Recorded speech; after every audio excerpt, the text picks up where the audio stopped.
People always ask the question the same way. Soft voice. Careful tone. Why don't you talk to your mother anymore? Like the answer must be tragic. Or explosive. Or dramatic. It isn't. Growing up, my mother was the axis our family rotated around. Everything, absolutely everything, bent toward her. If something good happened, it was because of her.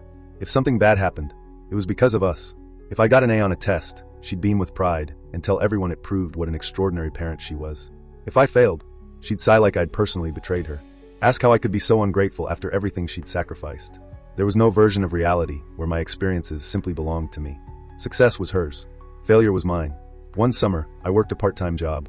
Long shifts. Minimum wage. Blistered feet. Saving every dollar for a second-hand car. Freedom. Independence. Something that would finally be mine.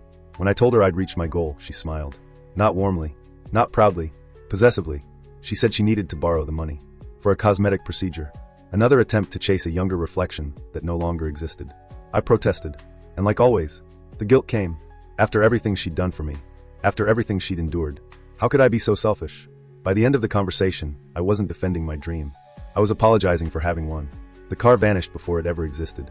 Just another piece of my independence quietly absorbed into her needs. As the years passed, the pattern deepened.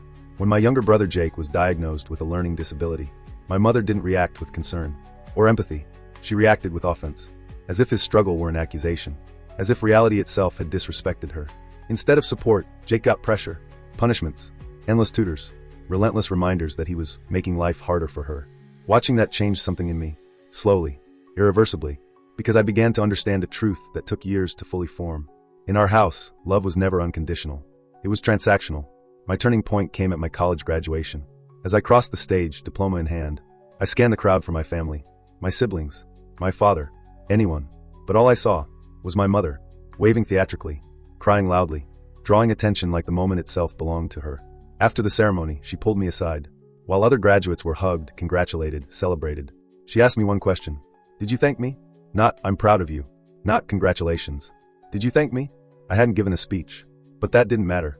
Because in her mind, this achievement had never really been mine. She began telling strangers how hard she had worked to put me through school. How many nights she had cried. How this diploma was as much hers as mine. I stood there holding the symbol of my independence, and felt like a prop in her lifelong performance. That was the moment something settled inside me. Not anger. Not rage. Clarity. Nothing I ever did would belong to me. Because I did not exist in her world as a separate person. Only as an extension. People assume I stopped talking to her because of a fight. A dramatic fallout.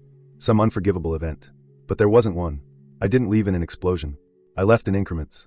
Shorter calls. Fewer visits. Carefully constructed boundaries. And when I finally stopped answering altogether, there were no final words. Just silence. She told relatives I'd become arrogant. Ungrateful. Cold. But distance has a strange effect. Without her voice constantly reshaping my memories, I began to see my childhood with uncomfortable precision. Not sacrifice. Not devotion. Control. Guilt. Emotional possession. People still ask why I don't talk to my mother anymore. They expect something catastrophic. But the truth is quieter than that. I stopped talking to her because I finally learned that loving someone does not require allowing them to erase you. And the closest thing I ever got to revenge was building a life so peaceful, so stable, so completely untouched by her chaos, that my absence became louder than any argument ever could have been.